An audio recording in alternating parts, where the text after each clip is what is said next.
আমাদের জীবনে গুরুজনেরা, জ্ঞানী মানুষজন সবসময় একটা কথা বলেন, ধৈর্য ধরো। শুধুমাত্র দুটো শব্দ, কিন্তু কতটা বিশাল সেটা বোঝার চেষ্টা করুন। ছোট একটা অস্ত্র হাতে নিন এবং একটা বিশাল পর্বতে নিরন্তর প্রহার করতে থাকুন। ধৈর্য ধরে সেই কাজ করতে থাকুন।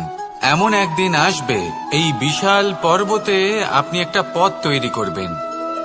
কোনো ধনুর্ধর যখন নিজের বিদ্যা অর্জন করেন, তখন তাকেও ধৈর্য ধরতে হয়, তার নিজেকে সময় দিতে হয়, তবেই সে ধনুর্বিদ্যা শিখতে পারে। সেইভাবে আমাদের জীবনেও ধৈর্য ধরার খুব প্রয়োজন। পরিবারে ধৈর্য রাখতে পারলে তাহলে আস্তে আস্তে দেখবেন প্রেম বৃদ্ধি পাচ্ছে। সমাজে যদি ধৈর্য রাখতে পারেন তাহলে আস্তে আস্তে এই সমাজ আপনাকে সম্মান করবে।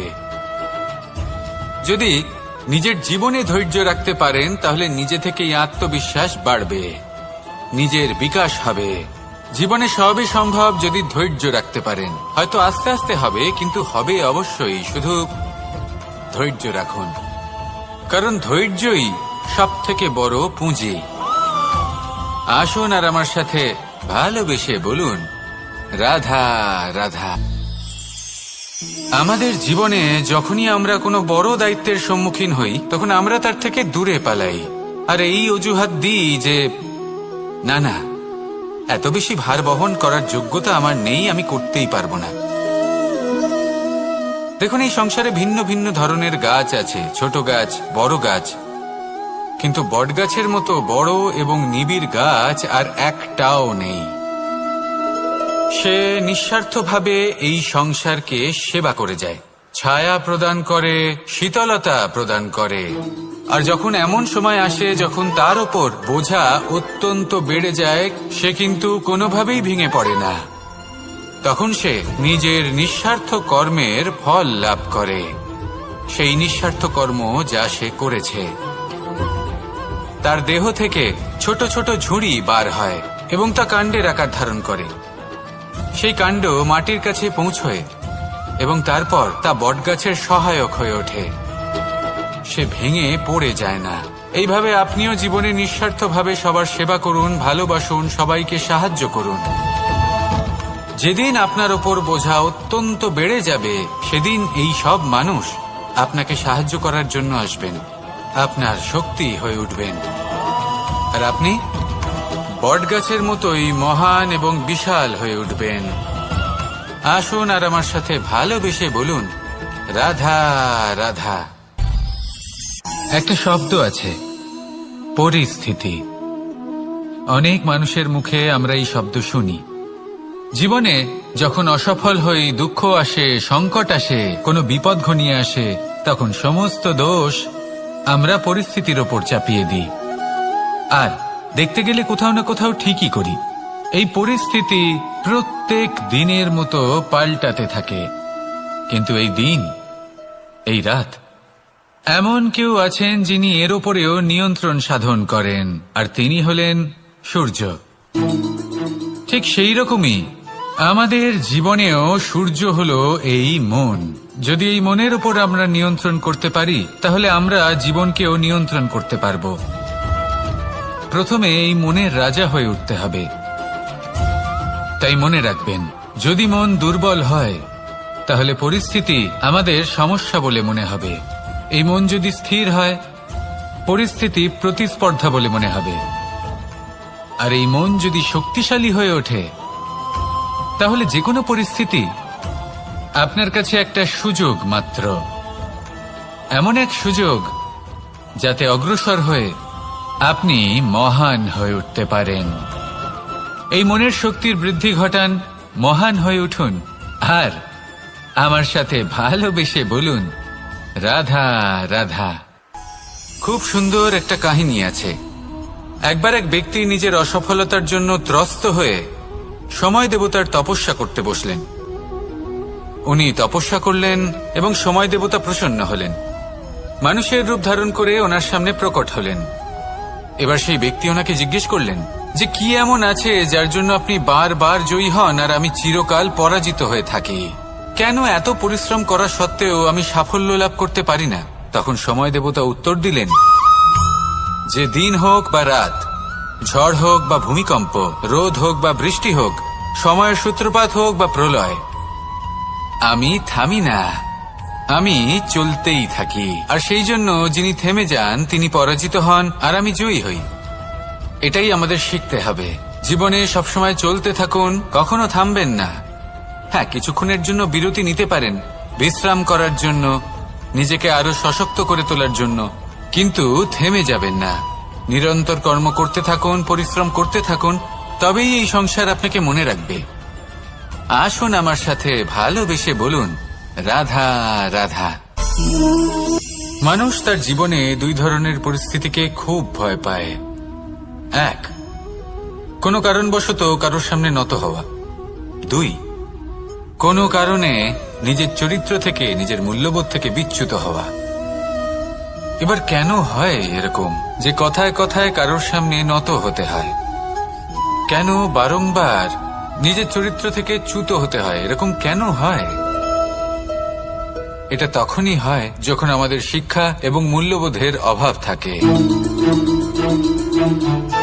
যদি মানুষের মধ্যে প্রকৃত শিক্ষা থাকে, তাহলে এই সংসারে কোনো সময় এবং কারোর সামনেই নত হওয়ার কোনো প্রয়োজন নেই।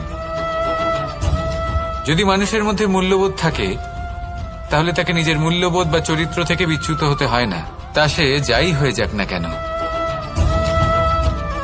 কোনো বালককে যদি জন্ম থেকেই সুশিক্ষার অধিকারী করা হয়, শিক্ষিত করা হয়, মূল্যবোধের অধিকারী করা হয়, তবে সে এই সংসারে এমন কর্ম করবে যাতে সে নিজেকে, নিজের পরিবারকে, সমগ্র সমাজকে গর্বিত করতে পারে। শিক্ষা লাভ করুন, মূল্যবোধ লাভ করুন, এবং আমার সাথে ভালোবেসে বলুন, রাধা রাধা। আমাদের সকলের জীবনে একটা লক্ষ্য থাকে যেটা আমরা লাভ করতে চাই। ঠিক যেন একটা প্রতিস্পর্ধা বিদ্যমান যে কে সব থেকে আগে নিজের লক্ষ্যে পৌঁছতে পারবে।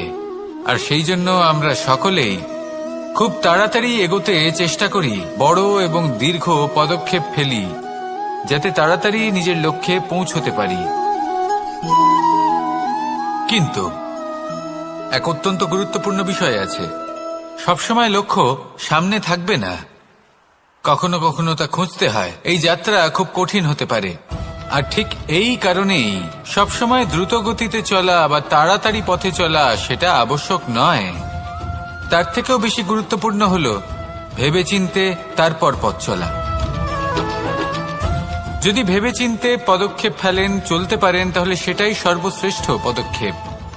কখন কোন দিকে যেতে হবে, কখন কোথায় দিক পাল্টানো যাবে না, কখন গতি বেশি রাখতে হবে, কখন কম, কখন থামবো, কখন চলবো, এই সব কিছুর বিষয়ে জ্ঞান অত্যন্ত গুরুত্বপূর্ণ এবং ভেবে চিন্তে চলতেই হবে।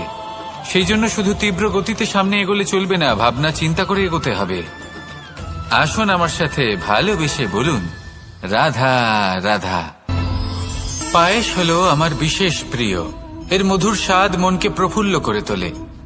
ছোটবেলায় মা আমার জন্য পায়েস বানাতেন এবং আমাকে বলতেন যে গরম থাকতে থাকতে খেয়ে নে কানাই, ঠান্ডা হয়ে গেলে ভালো লাগবে না। কিন্তু আমিও দুষ্টু ছিলাম, ঠান্ডা হওয়া পর্যন্ত অপেক্ষা করতাম, আর ঠান্ডা হয়ে যাবার পরে মার কাছে যেতাম আর ওনাকে বলতাম যে মা, পায়েস তো ঠান্ডা হয়ে গেছে, এটা গরম করে দিন। তখন মা হাসতেন আর বলতেন যে পায়েস না হয় আমি আবার গরম করে দেব কানাই, কিন্তু এর মধুর স্বাদ, সেই মিষ্টত্ব, সেই সুবাস, সেটা আবার ফিরে আসবে না। কথাটা সত্যি। আর এই সত্যটাই আমাদেরও জীবনের সত্য। আমাদের জীবনের মধুর সম্পর্কগুলি, এতে যখন কটুভাব প্রবেশ করে তখন সেই মিষ্টত্ব ফিরিয়ে আনা প্রায় অসম্ভব ব্যাপার হয়ে যায়। আপনি চেষ্টা করে সেই সম্পর্ক ঠিক করতেই পারবেন, তার জন্য অগাধ পরিশ্রম করতে হবে, কিন্তু আবার সেই মিষ্টত্ব কখনো ফিরে আসবে না। সেই জন্য আপনার জীবনের যে মধুর সম্পর্ক আছে, যতটা সম্ভব চেষ্টা করুন তাতে মিষ্টত্ব বজায় রাখতে। কটুভাব আসতে দেবেন না। আসুন আর আমার সাথে মধুর স্বরে বলুন, রাধা রাধা। শব্দ, শব্দ আসলে কি? শুধুই কয়েকটি অক্ষরের সমষ্টি, নাকি আমাদের বাণী, এই শব্দ এমন এক শক্তি যা কাউকেই নিজের বশবর্তী করে ফেলতে পারে। শব্দ এমন এক অস্ত্র যা কাউকে ক্ষত বিক্ষত করে দিতে পারে। এই শব্দ হলো একটি নাদ স্বরূপ যা কোনো ঘুমন্ত ব্যক্তিকেও জাগিয়ে তুলতে পারে এবং নিজের লক্ষ্যের দিকে অগ্রসর করতে পারে। শব্দে এত শক্তি আছে যে কারোর মনে এতটা আঘাত দিতে পারে যে সে হয়তো জীবনে আর কখনো এগোতেই পারল না। তাহলে এই শব্দের প্রয়োগ খুব ভেবেচিন্তে করবেন। এবং এই শব্দের মতোই হলো নীরবতা। অনেক সময় এই নীরবতা আমাদের সহায়ক হয়ে ওঠে। অনেক সময় এটা আমাদের অনুশোচনাকে অনেক বেশি বাড়িয়ে তুলতে পারে। ভীষ্ম পিতামহ, অঙ্গরাজ কর্ণ যখন দ্রৌপদীর বস্ত্রহরণ হচ্ছিল তখন এনারা নীরব ছিলেন। দুর্যোধনের বিরোধিতা করেননি, ওকে বাধা দেননি। আর তারপর কি হলো সেটা আপনারা সকলে জানেন। দেখতে গেলে নীরবতা চুপ করে থাকা, কিন্তু যদি কোনো দুষ্টের সামনে চুপ করে থাকেন, যদি তার বিরোধিতা না করতে পারেন, তাহলে এই নীরবতাই অনেক বড় পাপের আকার ধারণ করে। মনে রাখবেন আর আমার সাথে ভালোবেসে বলবেন, রাধা রাধা। আভূষণ। কার না ভালো লাগে এই আভূষণ? আমরা পরিশ্রম করি, ধন অর্জন করি আর আভূষণ কিনে থাকি, কখনো নিজের জন্য, কখনো বা তাদের জন্য যাকে আমরা ভালোবাসি, বা তাদের জন্য যাকে আমরা সম্মান করি। হয়তো সেই জন্যই সীতা চূড়ামণি ধারণ করেছিলেন এবং আমি সামন্তকমণি। কিন্তু এটাই কি সেই প্রকৃত আভূষণ যা আপনার মূল্য বৃদ্ধি করে? না। শ্রীরামের আভূষণ হল ওনার নম্র ভদ্র ব্যবহার। মাতা সীতার আভূষণ হল ওনার সততা, ওনার নিষ্ঠা, ওনার ত্যাগ। অর্জুনের আভূষণ ছিল ওনার একাগ্রতা। রাধার আভূষণ ওনার প্রেম। এই আভূষণ কোথাও নেই, আপনার মনে আছে। যদি আপনার মনে মিষ্টতা থাকে, তা শান্ত হয়, তাতে সততা থাকে, নিষ্ঠা থাকে এবং প্রেম থাকে, তাহলে আপনার অন্য আর কোনো আভূষণের কোনো প্রয়োজন নেই। আপনি যতই ভিড়ের মাঝে থাকুন, আপনার ঔজ্জ্বল্য চোখে পড়বে। আসুন আর আমার সাথে ভালোবেসে বলুন, রাধা রাধা। এই সংসারের সবথেকে বড় সত্যি হলো জন্ম এবং মৃত্যু।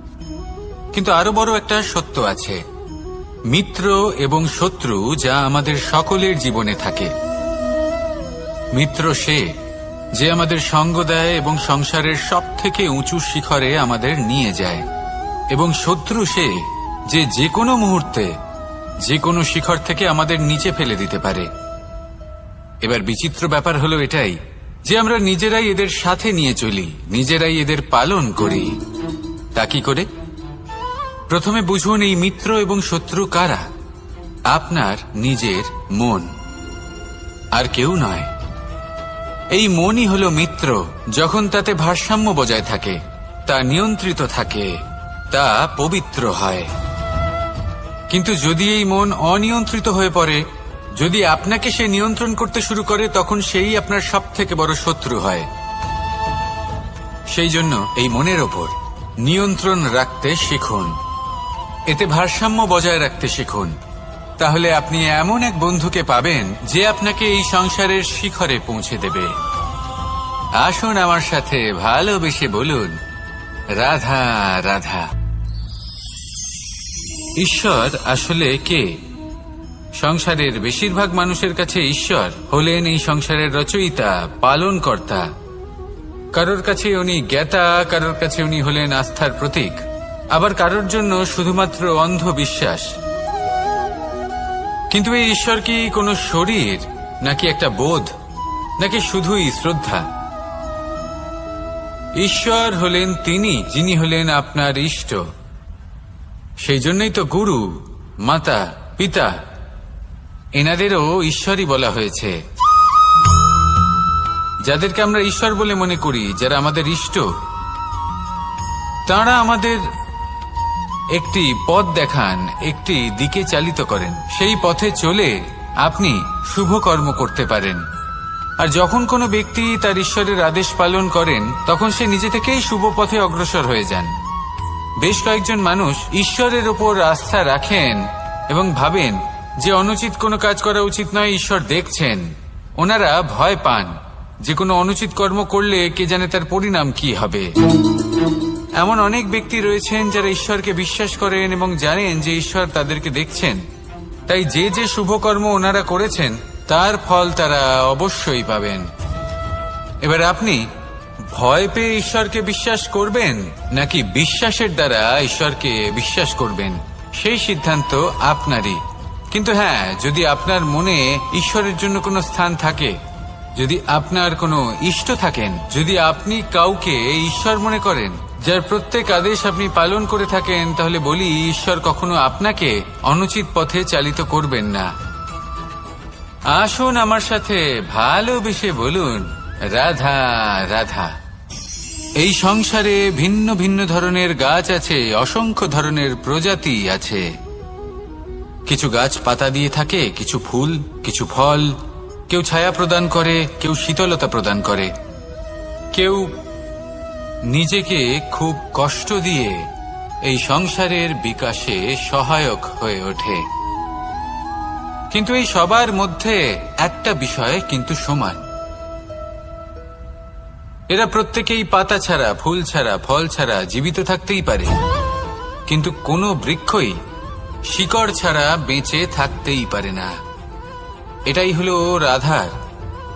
ঠিক সেইভাবেই আমাদের জীবনে শক্তি হোক, ধন হোক বা সাফল্য হোক, আমাদের বা আমাদের পরিবারের প্রসন্নতাই হোক, এই সবকিছুর আধার হলো, সবকিছুর মূল হলো পরিশ্রম। তাই জীবনে চিরকাল পরিশ্রম করতে থাকুন। যদি আপনি জীবনে মহান হবার পথে অগ্রসর হতে চান, তাহলে পরিশ্রম করুন। এই পরিশ্রম দ্বারাই নিজের পরিবারকে প্রসন্ন করুন, নিজের বন্ধুদের প্রসন্ন করুন, এই সমাজকে গর্বিত করুন। আসুন আমার সাথে ভালোবেসে বলুন, রাধা রাধা। কখনো কোনো বাগানের কোনো বৃক্ষকে দেখেছেন যেখানে সুগন্ধি ফুল থাকে, রসালো ফল থাকে? তখন মন প্রফুল্ল হয়ে ওঠে, মন থেকে সেই বৃক্ষের প্রতি ভালোবাসা জন্মায়। কিন্তু যিনি বাগানের মালিক, শুধুমাত্র তিনিই জানেন যে কিভাবে এই বৃক্ষকে আগলে রাখতে হয়, কিভাবে তার পরিচর্যা করলে এতে সুন্দর সুগন্ধি ফুল হবে, রসালো ফল হবে। কখনো কখনো প্রয়োজনের থেকে বেশি রোদ পেলে এই বৃক্ষগুলি শুকিয়ে যায়, প্রয়োজনের থেকে কম রোদ পেলেও এই বৃক্ষ কিন্তু শুকিয়ে যায়। প্রয়োজনের থেকে কম জল যদি পায়, এই বৃক্ষ শুকিয়ে যেতে পারে। প্রয়োজনের থেকে অতিরিক্ত জল যদি পায়, তখনও এই বৃক্ষের শিকড়গুলি নষ্ট হয়ে যেতে পারে। এবার এটাই কিন্তু আমাদের সংসারের সাথেও হয়। আমাদের সংসারের সকল প্রতিভাশালী ব্যক্তি, যেমন লেখক, বিচারক, প্রবক্তা, যোদ্ধা, এদের সবার ক্ষেত্রে এই কথাটাই প্রযোজ্য। যদি বেশি প্রশংসা করা হয়, তাহলেও এরা হারিয়ে যাবেন। প্রয়োজনের থেকে বেশি যদি নিন্দা করা হয়, তখনও তারা নত হয়ে পড়বেন। তাহলে আপনি এদের রক্ষা করুন এবং নিজেদেরও। মনে রাখবেন একটা কথা, জেনে রাখুন কখন কোন নিন্দায় আপনি লজ্জিত হবেন না, আর কখন কোন প্রশংসার দ্বারা নিজের মধ্যে অহংবোধ জাগ্রত করবেন না। এই মন সুপ্রসন্ন হয়ে বলবে, রাধা রাধা। যদি আমি কোনো বনে যাই, কোনো নির্জন বনে, সেই বনের বিষয়ে, সেই পথের বিষয়ে, গাছপালার বিষয়ে, পশুপক্ষীর বিষয়ে আমার যদি কোনো জ্ঞান না থাকে, সেই বনের ক্ষুদ্র থেকে ক্ষুদ্রতর অংশের বিষয়ে যদি আমার কোনো জ্ঞান না থাকে, তাহলে হতেই পারে সেই বনে কোথাও আমি হারিয়ে যাব। হয়তো এমনভাবে হারিয়ে যাব, কোনোদিনও বাইরেই বেরোতে পারবো না। তাই সেই বনের বিষয়ে জ্ঞান লাভ করা আবশ্যক। এটাই হলো শিক্ষা। জীবনে বেশিরভাগ মানুষই কেন অসফল হন? ওনারা একটা লক্ষ্য স্থির করেন, কিন্তু সেই পথের বিষয়ে তারা পর্যাপ্ত জ্ঞান অর্জন করেন না। সেই পথে কি বিপদ আসতে পারে প্রত্যেকটা পৃষ্ঠার জ্ঞান তাদের নেই, আর সেই জন্যই তারা অসফল হন। আপনি জীবনে যখনই কোনো লক্ষ্য স্থির করবেন, কোনো লক্ষ্য সাধন করবেন, পরিকল্পনার সাথে সেই পথে অগ্রসর হন।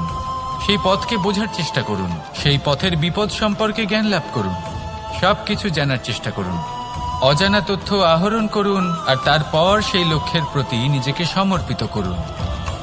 তবেই আপনি সাফল্য লাভ করবেন, আর এই মন প্রসন্ন হয়ে বলবে, রাধা রাধা। আপনি নিশ্চয়ই কখনো অনুভব করেছেন, যদি কোনো নির্মল ব্যক্তির কাছে গিয়ে বসেন তাহলে মনে নির্মল অনুভূতি হয়, এই মন শান্ত হয়ে যায়। সেইখানেই কোনো দুশ্চরিত্র মানুষের কাছে গিয়ে বসলে এই মন বিচলিত হয়ে যায়। কারণটা কি? কারণ যে ব্যক্তি নির্মল মনের, তিনি সবার মধ্যে নির্মলতা ছড়িয়ে দেন। আমাদের অন্তরে যা থাকে আমরা সেটাই সবার মধ্যে বিতরণ করি। যদি আপনি এই সংসারে শুভ বোধ ছড়িয়ে দিতে চান, তাহলে প্রথমে শুভ গ্রহণ করুন, তা অর্জন করুন। এই সংসারে জ্ঞানের শক্তি লাভ করুন, আর সেই জ্ঞানের শক্তি সংসারে বিতরণ করুন। শান্তি এবং সন্তোষ প্রদান করুন, কারণ যেমন বীজ এই সংসারে বপন করবেন তেমনই ফল আপনি লাভ করবেন। যেমন দেবেন তেমন ফিরেও পাবেন। এই সংসারে জ্ঞান প্রদান করুন, শান্তি প্রদান করুন, সন্তুষ্টি প্রদান করুন। এই সংসারে ভালোবাসা বিতরণ করুন, আর এই প্রেম ভাব নিয়েই বলুন, রাধা রাধা। এই সংসারে দুই ধরনের মানুষ দেখা যায়, এক সরল, দুই জটিল। এবার এই যে সরল ব্যক্তি থাকে তাদের এই সমাজ দুর্বল মনে করে। এমনিতে দেখতে গেলে জলও সরল, বায়ুও সরল, ওনারা যেদিকে চাইবেন প্রবাহিত হতে পারেন, এনাদের যে আকার দেবেন সেটাই ধারণ করবেন। কিন্তু এরা বাস্তব রূপ ধারণ করলে তখন কি হয়? এই জল এমন এক ধারায় পরিণত হয় যে অনেক বড় বড় পাথরকে খণ্ডিত করে দিতে পারে। এই বায়ু এমন এক চক্রবাতে পরিণত হয় যা সংসারে বিনাশ ডেকে আনে। তাই যে ব্যক্তি সরল, তার সরলতাকে সম্মান করুন, তাকে সম্মান করুন, তাকে ভালোবাসা দিন, আর আমার সাথে ভালোবেসে বলুন, রাধা রাধা। খেলা খেলতে কে না ভালোবাসেন? আমরা প্রত্যেকেই যখন সময় পাই, সুযোগ পাই, তখনই আমরা কোনো খেলা খেলি। খেলার সময় দুই ধরনের মানুষ ওখানে থাকেন, এক যারা অংশগ্রহণ করেন, আর দুই যারা দেখতে থাকেন, যারা দর্শক হয়ে দেখেন, যারা নিজের পক্ষের বিজয়ের ফলে উচ্ছ্বসিত হয়ে থাকেন, পরাজয়ের ফলে শোক পালন করেন, পরামর্শ দিয়ে থাকেন। আর বিজয়ী কে হন? বিজয়ী তিনি হন যিনি অংশগ্রহণ করেন। নির্বাচন আপনাকে করতে হবে, আপনি কি করতে চান? আপনি কি খেলোয়াড় হতে চান, নাকি আপনি দর্শক হতে চান? যদি আপনি বিজয়ের আনন্দ লাভ করতে চান, সেই রোমাঞ্চ অনুভব করতে চান, তাহলে খেলতে হবে, ময়দানে আপনাকে নামতেই হবে। পরাজয়ের সম্ভাবনার ভয়ের সাথে আপনাকে লড়াই করতেই হবে, বিপক্ষের আহ্বানকে স্বীকার করতেই হবে, খেলোয়াড় হয়ে উঠতে হবে। তবেই এই বিজয়ের সম্ভাবনা থাকবে। আসলে কি, দর্শক হয়ে পরামর্শ দেওয়া অত্যন্ত সহজ, ময়দানে নেমে অংশগ্রহণ করা অত্যন্ত কঠিন। আর এখানে যেটা সহজ তা আপনাকে বিজয়ের পথে কখনোই নিয়ে যাবে না। আসুন আমার সাথে ভালোবেসে বলুন, রাধা রাধা। এই সংসারে মানুষ জন্মগ্রহণ করেন, বড় হতে থাকেন, পুরুষার্থ লাভ করেন, অর্জন করেন। অর্জন করা আসলে কি? বেশিরভাগ মানুষ বলেন অর্জন করা অর্থাৎ ধন সম্পত্তি অর্জন করা। আর কি অর্জন করা যায়? আর কি লাভ করা যায়? আসল প্রশ্ন হলো এটাই যে কি এমন আছে যা বাস্তব রূপে অর্জন করার যোগ্য। তা হলো ব্যবহার, জ্ঞান এবং সন্তোষ।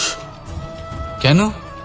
কারণ আপনি যখন এই সংসার ছেড়ে চলে যাবেন, তখন আপনার ধন সম্পত্তি আপনাকে বিদায় জানাতে আসবে না। আপনাকে বিদায় জানাতে আসবে আপনার আপনজন, যাদের সাথে আপনার সুসম্পর্ক ছিল। সমগ্র সংসারে সহস্র মানুষ ধন অর্জন করে থাকেন। শ্রেষ্ঠ মানুষ হলেন তিনি যিনি ব্যবহার, জ্ঞান এবং সন্তোষ অর্জন করে থাকেন, একে সকলের মধ্যে বিতরণ করেন। তাই এটাই করুন, আর আমার সাথে ভালোবেসে বলুন, রাধা রাধা। এই সংসারের আরম্ভ থেকে এখনো পর্যন্ত এবং ভবিষ্যতেও একটা যুদ্ধ আছে যা হয়ে চলেছে, চলতেই থাকবে।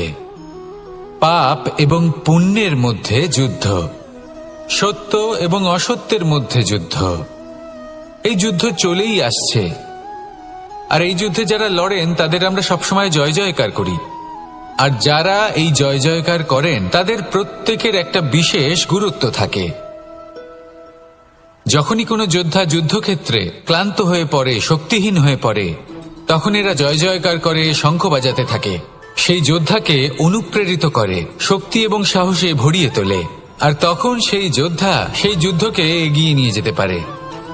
যখন শ্রীরাম লঙ্কা যাত্রা করার জন্য সেতু তৈরি করছিলেন, তখন একটা ছোট্ট মিষ্টি কাঠবিড়ালি নিজের মুখে মাটির টুকরো বয়ে নিয়ে গিয়ে তার সাধ্যমতো তাকে সাহায্য করছিল। শ্রীরাম দেখলেন এবং বললেন যে ও তো সবার মনোবল বৃদ্ধি করছে, সবাইকে প্রেরিত করছে। ও বলল যে আমি এত ছোট হয়েও যদি এই কাজ করতে পারি, তাহলে আপনারা সবাই কেন পারবেন না? এটাই হলো সেই সকলের মাহাত্ম্য, যারা জয় জয়কার করেন, অনুপ্রেরিত করেন, সাহস যোগান। ওনারা সেই ব্যক্তি যারা একজন যোদ্ধার মধ্যে যুদ্ধকে জয় করার শক্তি প্রদান করেন। আসুন আমার সাথে ভালোবেসে বলুন, রাধা রাধা। সংসারে আমাদের জীবনে যখন কোনো সুখ বা দুঃখ আসে, তার জন্য আমরা কাউকে না কাউকে অবশ্যই দায়ী করে থাকি, তাই না? এই ব্যক্তি আমাদের সাথে এরকম কাজ করেছেন, তাই আমার সাথে এমন হলো। ওই ব্যক্তি যদি এমনটা না করতেন, তাহলে আজ আমি ওই স্থানে পৌঁছতে পারতাম। সবই আপনার দৃষ্টিভঙ্গির ওপর নির্ভরশীল, আর যদি আপনার দৃষ্টিভঙ্গি এমন হয়, তাহলে তা অনুচিত। সত্যি কথা বলতে এই সংসারে ভিন্ন ভিন্ন ধরনের মানুষ আছে। এটা আপনার ওপর নির্ভর করছে কিভাবে তাদের স্বাগত জানাবেন। একবার ভাবুন, আমি আমার দুটো হাত সামনে নিয়ে এলাম, দুটো মুঠো খুলে দিলাম। দুই প্রকারের মানুষ আসবেন, কিছু না কিছু দিয়ে যাবেন। এই মুঠো যদি আমি বন্ধ করে দিই, তাহলে না কেউ আমাকে কিছু দিতে পারবে, না আমার কিছু যাবে আসবে। নিশ্চয়ই বুঝতে পারছেন এই দুই ধরনের ব্যক্তি কারা এবং তারা কি দিয়ে যান। আমি যদি নিজের মুঠো খুলে দিই, তাহলে কিছু ভালো মানুষ আসবেন, আমাকে আনন্দ, সন্তুষ্টি, জ্ঞান প্রদান করে যাবেন, ভালো অভিজ্ঞতা দিয়ে যাবেন। কোনো খারাপ ব্যক্তি যদি আসেন, তাহলে তিনিও খারাপ অভিজ্ঞতা দেবেন, যার থেকে আমি শিক্ষা লাভ করব। এই সব কিছু আমি লাভ করতে পারি। মুঠো যদি বন্ধ করে রাখি, তাহলে আমি কিছুই পাবো না। দেখুন, এই সংসারে প্রত্যেকের জীবনে এইরকম, প্রত্যেকের জীবনে সবকিছুই আছে, ভালো খারাপ দুই মানুষই আছে, ভালো অভিজ্ঞতা আছে, খারাপ অভিজ্ঞতা আছে। নির্ভর করছে আপনার উপর যে আপনি কি করবেন, এনাদের স্বাগত কিভাবে জানাবেন, কার থেকে কি বুঝবেন, কি শিখতে পারবেন, আর কোন দৃষ্টিভঙ্গি নিয়ে অগ্রসর হবেন। এটাই নির্ধারণ করবে যে আপনার জীবন কেমন হবে। আসুন আমার সাথে ভালোবেসে বলুন, রাধা রাধা। এটা হলো একটা সাদা পাতা। এবার এতে আমি যাই লিখব, সেটাই এর অস্তিত্ব হবে। এতে আমি প্রেমের কিছু কথা লিখে একে প্রেমপত্র বানিয়ে তুলতে পারি। মাতা পিতার জন্য একটা শুভ সংবাদ লিখতে পারি। শত্রুর বিষয়ে সতর্ক করব বলে সেনাকে একটা সংবাদ লিখতে পারি। দ্বারকাবাসীর জন্য কোনো সংবাদ পাঠাতে পারি। যাই লিখব, এই পত্র সেটাই হয়ে উঠবে। সেই রকমই হলো আমাদের জীবন।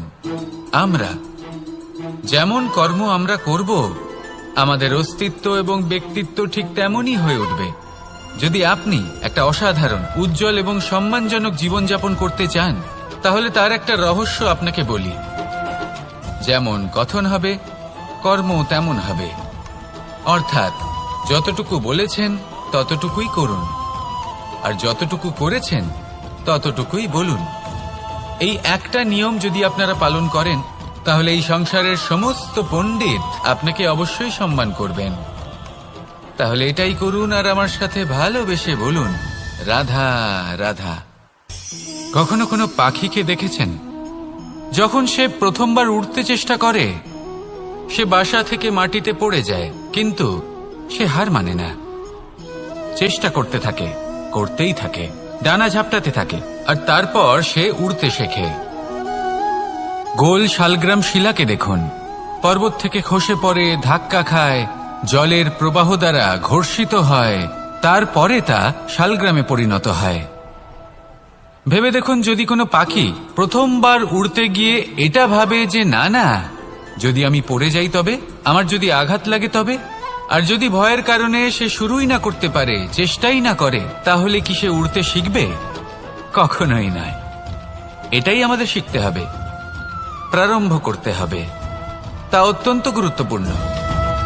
যখন আমরা কিছু শুরু করি তখন ভয় করে, কিন্তু যদি এটা না করেন জীবনে কখনো সামনে এগোতেই পারবেন না। হতেই পারে প্রারম্ভ করার পরে আপনি পড়ে যাবেন, বারবার নিচে পড়ে যাবেন, কিন্তু যদি নিরন্তর চেষ্টা করতে থাকেন তাহলে একদিন না একদিন আপনি অবশ্যই সফল হবেন। এই শুরু করাটাই সব থেকে বেশি কঠিন। এর দ্বারা ভয়ভীত হবেন না। আসুন আর আমার সাথে ভালোবেসে বলুন, রাধা রাধা। যদি আমি আমার চোখ বেঁধে কোনো একটা নির্দিষ্ট দিকে নিজের সমস্ত শক্তি প্রয়োগ করে ছুটে যাই, তাহলে কি হবে? আমি কোথাও ধাক্কা খেতে পারি, নিজের ক্ষতি করতে পারি, কোথাও পড়ে যেতে পারি, তাই না? অর্থাৎ এটা নিশ্চিত এই কাজ আমার করা উচিত নয়। কিন্তু আজকের দিনে প্রত্যেকটা মানুষ এই কাজই করছেন, তাই না? কোনো কাজ করার পূর্বে সেই কাজের বিষয়ে সম্পূর্ণ তথ্য কোথায় সংগ্রহ করছেন? শুধু এটুকু জানেন যে এই কাজটা করলে কত ধন অর্জন করবেন আর কত নাম হবে, আর ব্যাস সামনে এগিয়ে যান। এটা উচিত নয়। পূর্ণরূপে যে কোনো কাজ করার আগেই সেই কাজের বিশ্লেষণ করে নেওয়া উচিত, তা বুঝে নেওয়া উচিত, এবং সেই বিষয়ে অবশ্যই খেয়াল রাখা উচিত যে আপনার শরীর এবং আপনার মন এই কাজ করার জন্য কি প্রস্তুত রয়েছে। যদি তা না হয় তাহলে প্রথমে নিজেকে শুধরে নিন, তারপরে সেই কাজ করুন। যদি এইভাবে জীবনে সামনে এগোন তাহলে সাফল্যের সম্ভাবনা জীবনে অনেক বেশি বেড়ে যাবে। তাহলে এটাই করুন আর আমার সাথে ভালোবেসে বলুন, রাধা রাধা। এই সংসারের সব থেকে বড় যোদ্ধা কে? কেউ বলবেন অর্জুন, কেউ বলবেন ভীম, কেউ বলবেন হনুমান, আদি ইত্যাদি। কিন্তু এই সংসারের সব থেকে বড় যোদ্ধা আপনার মনের ভেতরে আছে, আপনার মনের মধ্যে আছে। সেই ব্যক্তি সব থেকে উঁচুতে পৌঁছতে পারেন যিনি নিজের অন্তরের খামতি বুঝতে পারেন, নিজের দোষ বুঝতে পারেন, তার সাথে লড়াই করেন এবং তার উপর বিজয় লাভ করেন। যে ব্যক্তি এটা শিখতে পারেন, যে ব্যক্তি এটার উপর জয়লাভ করতে পারেন, তিনি হলেন সব থেকে বেশি শক্তিশালী, সব থেকে বেশি বীর এবং সব থেকে বেশি পরাক্রমী ব্যক্তি। আমরা সকলে এই সংসারকে পাল্টাতে চাই। তার জন্য প্রথম পদক্ষেপ আপনাকে নিতে হবে, নিজেকে দোষমুক্ত করতে হবে। যদি মানুষ নিজের অন্তরের দোষ বুঝতে পারেন এবং নিজেকে দোষমুক্ত করতে পারেন, তাহলে এই সংসার নিজে থেকেই দোষমুক্ত হয়ে যাবে, তাই না? তাহলে নিজেকে দোষমুক্ত করুন আর আমার সাথে ভালোবেসে বলুন, রাধা রাধা। মানুষের জীবন সবসময় ন্যায় আর অন্যায়ের মাঝে ঘুরপাক খেতে থাকে। প্রত্যেক মানুষের মনে হয় কোথাও না কোথাও তার সাথে অন্যায় হচ্ছে। কেউ বলেন যে ভাগ্য আমার সাথে অন্যায় করেছে, কেউ আবার বলেন এই সংসার আমার সাথে অন্যায় করেছে। আর প্রত্যেকেই ন্যায় বিচার চাইতে বৈঠক দাবি করে বসেন। কখনো এই বিচার গৃহে যান, আবার কখনো ওই বিচার গৃহে। যদি সত্যি কথা বলি, এই সংসারের সব থেকে বড় বিচার গৃহ আপনার কাছেই রয়েছে, আপনার মন। আপনার মনই হলো সব থেকে বড় বিচার গৃহ। এ খুব ভালো করেই জানে কি শুদ্ধ আবার কি অশুদ্ধ, এর শুভ অশুভর জ্ঞান রয়েছে, এ সব জানে। দেখতে গেলে প্রত্যেকটা মানুষ যদি নিজের মনের কথা শোনেন, তাহলে তিনি ভালোভাবেই বুঝতে পারবেন তিনি কি উচিত করেছেন আর কি অনুচিত। দিনে একবার রাত্রের নিদ্রায় যাওয়ার পূর্বে নিজের সাথে বসুন, চোখ বন্ধ করুন আর বিচার করুন আজ আপনি কি উচিত করেছেন আর কি অনুচিত। আপনার মন সঠিক বিচার তখনই করে দেবে। আসুন আমার সাথে ভালোবেসে বলুন, রাধা রাধা। আপনি কখনো কোনো পাথরের বুক চিরে বয়ে চলা কোনো নদী দেখেছেন? পাথর নদীর সামনে নত হয়ে যায়, তাকে বাধা দিতে চেষ্টা করে কিন্তু কখনো বাধা দিতে পারে না। এই নদী হলো ততটাই শক্তিশালী, কিন্তু এর আরম্ভ কোথা থেকে হয়? দূরে কোথাও কোনো পর্বতের চূড়াতে এক বিন্দু জল ঝরে পড়ে আর তার সাথে হিম গলিয়ে দেয়। তারপর জলের শক্তি বৃদ্ধি পায়, তারপর অনেক বিপদের সম্মুখীন হয় আর অনেক ধরনের বাধা সে অতিক্রম করে। তার শক্তির এতটাই বৃদ্ধি হয় যে তাকে বাধা দেওয়া একেবারেই অসম্ভব ব্যাপার হয়ে যায়। দেখুন, নদী তো মহান বটেই, কিন্তু তাকে মহান করে তুলেছে কে? সেই সকল বিপদ যার থেকে ও কখনো পালায়নি। সেইভাবেই আমাদেরও বিপদ থেকে পালিয়ে গেলে হবে না, তার সম্মুখীন হতে হবে সাহসের সাথে, পূর্ণ শক্তি প্রয়োগ করে। তবেই আমরা শিখতে পারবো, তবেই আমরা সামনে এগোতে পারবো। যদি আপনি জীবনে কুন্দন হয়ে উঠতে চান, তাহলে জ্বলন সহ্য করতেই হবে। আসুন আমার সাথে ভালোবেসে বলুন, রাধা রাধা। এ হলো গোলাপ ফুল। একে আমরা সকলেই চিনি। সমগ্র সংসার ভালোবাসে এই পুষ্পকে। এই ফুল দেখতেও সুন্দর। সবথেকে বেশি গুরুত্বপূর্ণ কথা হলো এর সুগন্ধ, যা দূর দূরান্ত থেকে ব্যক্তিদেরকে আকৃষ্ট করে। এই সুন্দর পুষ্প একটু মন দিয়ে দেখলেই দেখা যায় এর নিচে কাঁটা রয়েছে। এই সংসার বলে, এ প্রকৃতির কেমন রচনা, এত কোমল পুষ্প, এটা কি তীক্ষ্ণ কাঁটা সহ প্রস্ফুটিত হয়? এটাই হলো জীবনের সত্য। আমাদের অন্তরের সদ্গুণ, সেগুলিও এই ফুলের মতোই সুন্দর। সংসার এর সৌন্দর্য দেখতে পায়, এর সুগন্ধ চতুর্দিকে ছড়িয়ে পড়ে। কিন্তু এই সদ্গুণ জাগ্রত করে তোলার জন্য কঠোর পরিশ্রম করতে হয়, প্রতিনিয়ত চেষ্টা করে যেতে হয়। তাই জন্য যদি আপনি জানেন আপনার পথ উচিত কিন্তু তা কাঁটায় পরিপূর্ণ, তাহলে থামবেন না, চলতে থাকুন। একবার যদি অন্তরের সদ্গুণ জাগ্রত হয়, তাহলে এই সংসার এর সৌন্দর্য দেখবে আর সুগন্ধে আকর্ষিত হয়ে আপনার কাছে আসবে। এই মন, এই জীবন প্রসন্ন হয়ে বলবে, রাধা রাধা। মোহনের বাঁশির এই সুর, এই সঙ্গীত কার না পছন্দ হয়? সবারই খুব ভালো লাগে। এবার এই সুর আসে কোথা থেকে? কেউ বলবেন কৃষ্ণের হৃদয় থেকে। সত্য কথা, এই সুর হৃদয় থেকে নির্গত হয় এবং প্রকট হয় এই বাঁশি থেকে।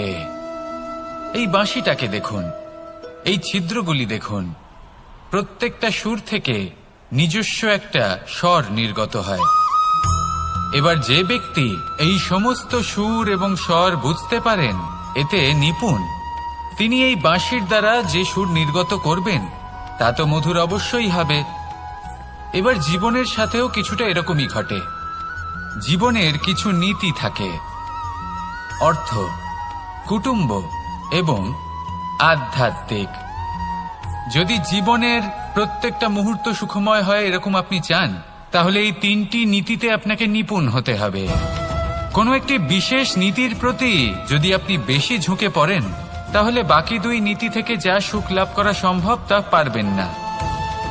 ধন অর্জন করতে হবে পরিবারের জন্য, পরিবারের সুখ মনের শান্তির জন্য, মনে শান্তির প্রয়োজন মনের শুদ্ধতার জন্য।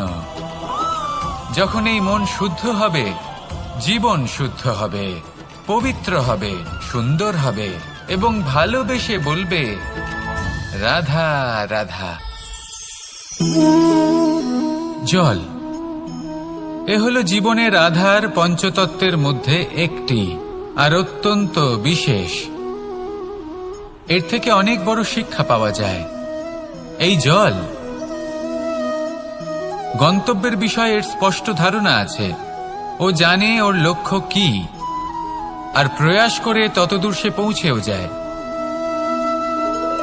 এটি পর্বত থেকে বয়ে নিচে নেমে আসে, নদীর সাথে সমাহিত হয়ে তার সাথে বয়ে চলে, চিরসবুজ বনানী গড়ে তোলে, প্রাণীদের তৃষ্ণা নিবারণ করে, সামনে এগিয়ে চলে, মানুষের সাথে মিলিত হয়।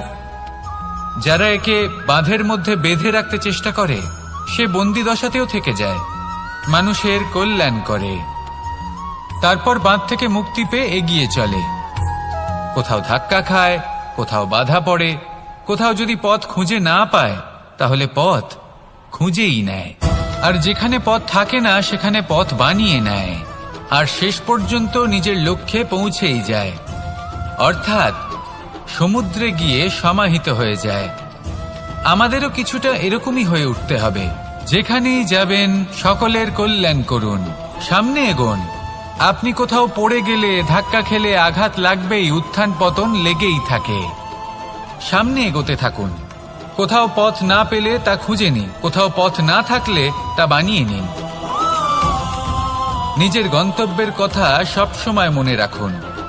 শেষ পর্যন্ত নিজের মোক্ষ লাভ আপনি অবশ্যই করবেন। আর আমার সাথে ভালোবেসে বলুন, রাধা রাধা। জীবনের প্রত্যেক মুহূর্ত আমাদের কিছু না কিছু শিক্ষা দেয়, নির্ভর করছে আমাদের দৃষ্টিভঙ্গির উপর। যেমন নদী হলো আমার অত্যন্ত প্রিয়, নদীতে ভ্রমণ করতে আমার খুব ভালো লাগে। কি বলেন? নদীতে সবসময় নতুন কিছু থাকে, ও পুরনো কিছুই নিয়ে বসে থাকে না, সবসময় প্রবাহমান, কখনো থামে না। ততক্ষণ থামে না যতক্ষণ না সাগরে গিয়ে সমাহিত হচ্ছে। ঠিক এইভাবেই আমাদেরও উচিত নিজের জীবন অতিবাহিত করা, নদীর মতো। প্রত্যেক মুহূর্ত নতুন, তাই সেইভাবেই জীবন যাপন করুন। পুরনো কিছুই একত্রিত করে রাখবেন না, বিগত স্মৃতির মাঝে নিজেকে হারিয়ে ফেলবেন না। এই যে বর্তমান, এই যে মুহূর্ত, সেটাই হলো সর্বশ্রেষ্ঠ। এর মাঝেই জীবন যাপন করুন, নদীর মতো প্রবাহমান হতে শিখুন। আপনি শিখে গেলে তাহলে মনে রাখবেন, আমার আপনার মাঝে বিচরণ করতে বড়ই ভালো লাগবে। যে ব্যক্তি আনন্দের সাথে জীবনের প্রত্যেকটা মুহূর্ত অতিবাহিত করে কোনো চিন্তা ছাড়াই, প্রবাহমান হয়, কখনোই থামে না, যতক্ষণ না মুক্তি লাভ করছেন, এমন ব্যক্তির মধ্যেই রাধাকৃষ্ণ বসবাস করেন। তাহলে আসুন আমার সাথে ভালোবেসে বলুন, রাধা রাধা।